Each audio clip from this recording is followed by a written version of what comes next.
오늘의 소문은 경기도 남양주에서 듣고 왔습니다.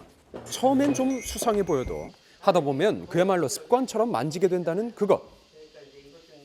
뭐 저만 하는 게 아니라 많이 해요. 다 이거 한두 개씩은 있을 거예요. 제품이 틀려 그렇지. 그 나무는 가져오지 말아요. 거실 서랍 속을 비롯해 화장실이며 방이며 집 곳곳에 놓아둔다는 이것.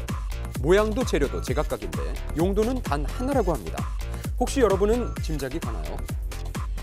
요즘 유행하는 괄사 마사지 하는 거예요, 이게. 이 마사지 도구를 사용하기 전에 먼저 피부를 부드럽게 해줘야 한다는데요. 그래야 얼굴선을 더 오래, 더 많이 문지를 수 있어서 효과가 좋다고요. 일단 여기 처진 데를 자꾸 이렇게 끌어올리고 여기 혈액순환 되게 이렇게 하는 거예요. 좀 이렇게 올라가는 것 같고 화끈화끈하고 기분에 이게 막 혈액순환 잘 되는 것 같고 그래서 욱신욱신할수록 몸은 좋아지는 것 같다는데 이게 대체 뭐죠? 괄이 긁는다는 개념이 이제 괄자고, 사자라는 거는 이제 오래된 병, 묵은 병 이런 개념이에요. 그러니까 오래된 피부나 근육 쪽의 문제들을 어떤 것인가로 긁어서 사흔이 나타나서 나타나는 상황을 얘기를 하는 거예요. 그런 요법을 얘기를 하는 거고. 괄사란 중국의 전통 민간요법으로 의학 서적에도 기록돼 있는데요. 최근 이게 인기라고요. 요 V라인, 요 V라인을 여기 살이 자꾸 이렇게 쳐져요. 리프팅 효과로 없던 턱선까지 만들어준다고요.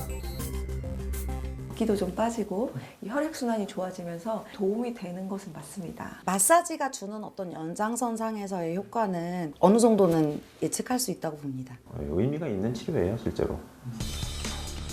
인터넷에 검색을 해보니까 그야말로 천차만별. 제품마다 자랑하는 효과도 셀 수 없이 많지만 공통점이 있습니다. 이른바 V라인. 무슨 말이 더 필요해요? 제가 산 증인인 거, 산 증거물 같은 사람이잖아요. 정말로 저 믿고 한 달만 이렇게 마사지 방법을 바꿔보세요. 저는 거의 불 거를 보실 거라고 생각을 합니다. 들렸을 때는 얘가 자극이 조금 더 세게 온다라는 거. 요거 하나쯤 있으면 진짜 정말 활용 가능합니다. 정말. 소위 홈케어로 통한다는 이것.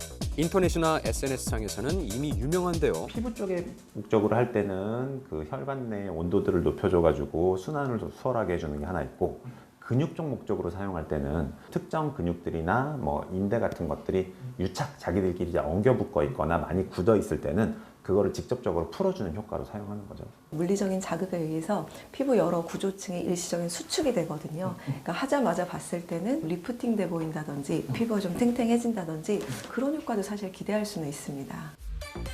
단단한 도구를 이용해서 턱선을 문질러주면 되는데요. 혈류량이 증가하고 근육도 수축해서 V라인이 생긴다고 하네요. 과연 이걸 어디까지 믿어야 할까요? 전문가의 도움을 받아서 직접 확인해 보기로 했습니다. 먼저 괄사 마사지를 받지 않고 초음파를 통해서 상태를 확인했습니다. 이어 괄사 마사지를 하고 나서 같은 방법으로 상태를 확인해 봤죠. 약 5분 동안 얼굴을 문질러주면 턱선이 살아난다는데요. 자, 과연 그 효과가 있었을까요?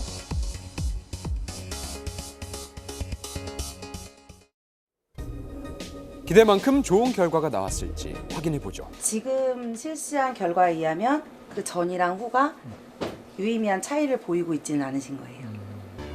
괄사 마사지를 했든 안 했든 상태는 보시다시피 별다를 게 없었습니다. 왜 일시적인 효과조차 없는 걸까? 부종기가 있는 얼굴들은 가라앉히는 데 효과가 있는데, 뭐 예를 들어 우리가 사각턱이 있어가지고 이 교근이라는 게 되게 발달하거나 그래서 뭐 이걸 줄이려고 했습니다. 그래서 그걸 기대하기는 굉장히 어렵죠. 그 피하에 어떤 자극을 주는 거지 아주 깊숙한 데까지 효과를 보게끔 하는 것은 애시당초 그거랑은 좀 다르지 않나 싶은데요. 이른바 V라인이 되기 위해서는 힘이 턱뼈나 근육의 깊숙한 곳까지 영향을 끼쳐야 하는데요. 그래서인지 한간에는 압력이 강할수록 효과도 뛰어나다라는 말이 있습니다. 과연 소문처럼 아픈 만큼 몸에도 좋을지 그 진상을 확인해 봤습니다.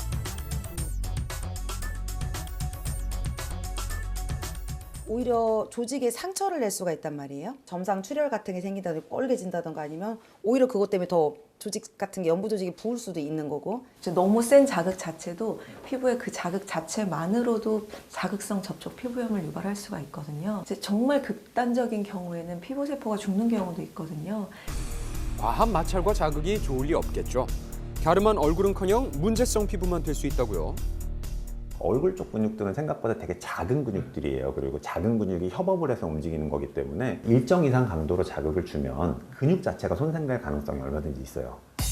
일단 피부에 붉은 점들이 나타났다면 힘 조절에 실패했다는 얘기고요. 부작용은 둘째치고 효과는 어느 정도일까요? 그러니까 말씀드렸듯이 뭐 혈액순환도 좋아지고 붓기도 즉각적으로 뭐 시술하고 난 붓기도 그렇고 뭐 많이 먹고 자는 붓기도 그렇고 그런 마사지를 해주면 즉각적으로 혈액순환이 좋아지면서 붓기가 빠지는 건 맞거든요. 그게 유지되진 않죠. 해당 연구에서도 장기적인 변화는 관찰되지 않았습니다. 그럼 득보다 실이 많은 거 아니에요? 우리는 이제 강도 조절이 안 되기 때문에 일반인들은 그리고 이게 정상 반응에서의 발적이나 뭐 이제 발열감인지 아니면 병적인 상태의 발적인지 이제 구분할 수가 없기 때문에 특히 여드름이나 아토피 같은 질환이 있거나 예민한 피부라면 주의해야 합니다. 그런 경우가 아니라면 이미 사놓은 도구를 올바르게 쓰는 건 괜찮다고 하네요. 자, 그래서 만나봤습니다. 피부관리 자격증을 보유하고 있는 민동성 씨. 손에 힘을 빼고 천천히 도구를 문질러주면 되는데요. 이렇게 해야 혈액순환을 촉진해 얼굴의 부기가 완화된다고요.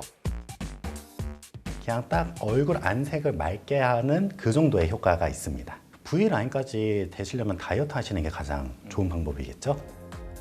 과유불급이라는 말이 있습니다. 괄사 마사지도 마찬가지입니다.